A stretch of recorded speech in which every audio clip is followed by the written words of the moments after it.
जय माता दी दोस्तों, कैसे हैं आप सब। दोस्तों, जैसा कि आप जानते ही हैं कि सूर्यदेव जो फिलहाल सिंह राशि में विराजमान है और सिंह राशि सूर्यदेव की ही राशि है और साथ ही शनिदेव जो अपनी स्वयं राशि कुंभ राशि में विराजमान है और ऐसे में इन दोनों के बीच समसप्तक योग बन रहा है और ये समसप्तक योग 16 सितंबर तक रहने वाला है और करीब 30 साल बाद ये समसप्तक योग बन रहा है।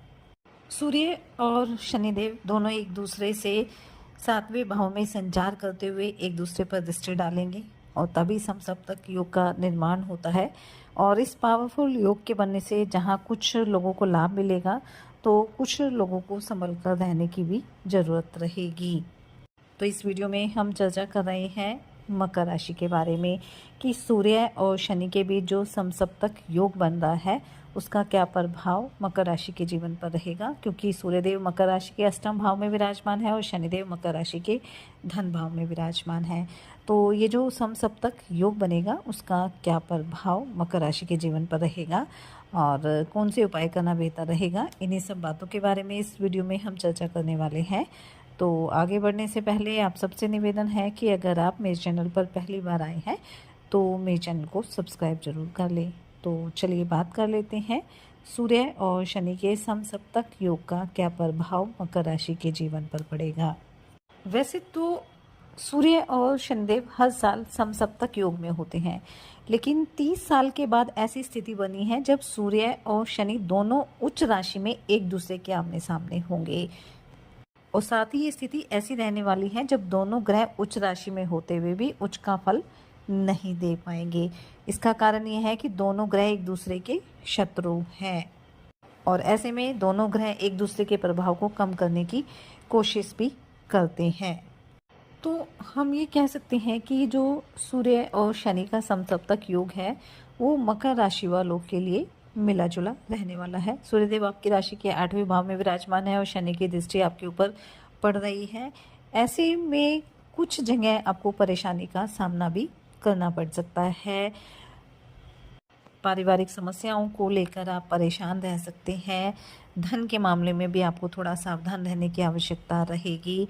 हो सकता है आप जितनी मेहनत करें उसका उतना अच्छा रिजल्ट आपको ना मिल पाए, शत्रु आपके ऊपर हावी होने की कोशिश करें, लेकिन अगर आप धैर्य बनाकर चलेंगे, समझदारी से काम करेंगे और कोई भी गलत तरीका नहीं अपनाएंगे तो आपको कहीं भी समस्याओं का सामना नहीं करना पड़ेगा।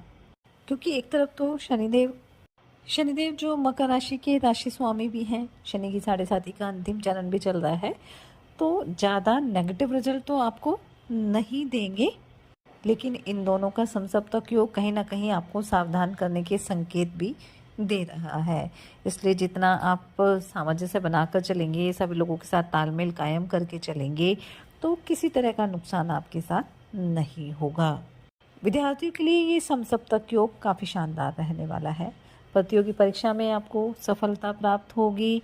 आप करियर के मामले में आपको सफलता मिलेगी। उच्च शिक्षा ग्रहण करना चाहते हैं, उच्च शिक्षा के लिए विदेश जाना चाहते हैं, तो इन सभी लिहाज से ये सूर्य शनि का जो समसप्तक योग है आपके लिए फायदेमंद साबित होगा। इस दौरान कारोबारियों को कोई बड़ी डील मिल सकती है और जिससे उन्हें आगे चलकर भी अच्छा खासा मुनाफा होने की उम्मीद रहेगी। बस ये जो डील है उसको फाइनल करते समय जल्दबाजी ना करें।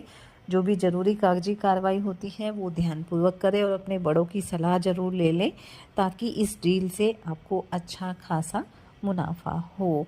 इस अवधि में देश विदेश की यात्रा के योग भी बनने वाले हैं।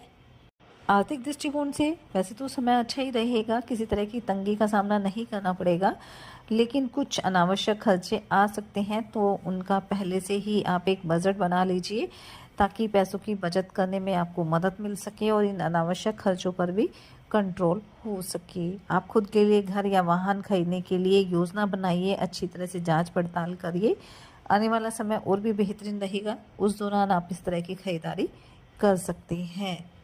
घर परिवार में कोई धार्मिक या मांगलिक कार्यक्रम हो सकता है या रिश्तेदारों के यहाँ हो सकता है जिसमें शामिल होने का मौका भी आपको मिलेगा और इससे मानसिक शांति का अनुभव आप करेंगे।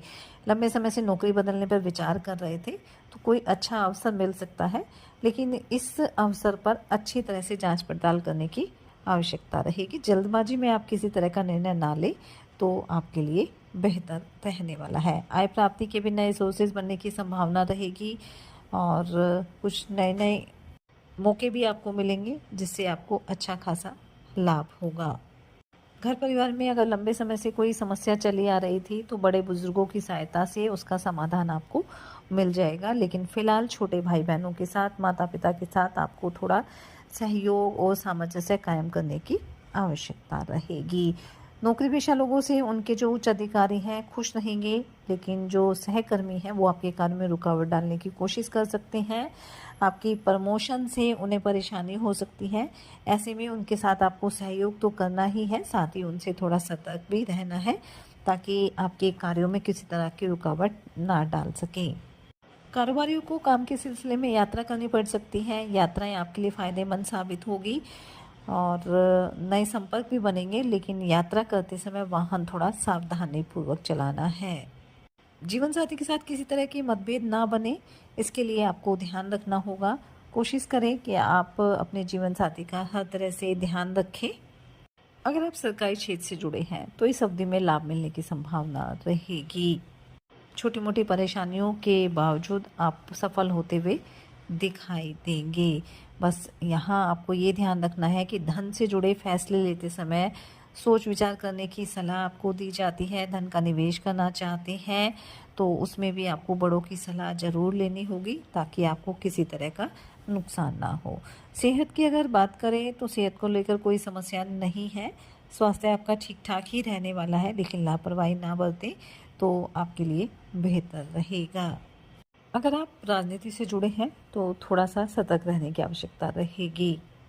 तो कुल मिलाकर हम कह सकते हैं कि जो सूर्य और शनि का समसप्तक योग है उसको लेकर मकर राशि वालों को थोड़ी सावधानी बरतनी होगी, क्योंकि जो सूर्यदेव हैं अष्टम भाव में रहेंगे और कुछ ना कुछ मकर राशि के जीवन में उथल पुथल लेकर आ सकते हैं, कुछ बदलाव कर सकते हैं। इसलिए इस दौरान 16 सितंबर तक आपको थोड़ी सावधानी बरतनी है। बाकी आने वाला समय आपके लिए बेहतरीन रहेगा, लाभ के योग बनने वाले हैं, इसलिए थोड़ी सी सावधानी बरतें। और जिन लोगों की कुंडली में सूर्य कमजोर स्थिति में है उन्हें विशेष रूप से ध्यान रखने की आवश्यकता रहेगी और सूर्यदेव से संबंधित दान और उपाय करने होंगे। साथ ही शनिदेव को प्रसन्न करने के उपाय भी करने होंगे। तो इसके लिए आप हनुमान जी की आराधना करें, हनुमान चालीसा का नियमित रूप से पाठ करें, सूर्यदेव भगवान को तांबे के लोटे से जल दें, ओम सूर्याय नमः मंत्र का आप जाप करें, गाय को आप भोजन कराएं, अपनी सामर्थ्य अनुसार गरीब और असहाय लोगों की मदद करें, अपने बड़ों का सम्मान करें और किसी गरीब बच्चे की शिक्षा अध्ययन में सहायता अवश्य करें। इससे आपकी सभी मनोकामना पूरी होगी। सूर्य और शनि का समसप्तक योग आपके जीवन में खुशियां लेकर आए, इसी मंगल कामना के साथ जय माता दी।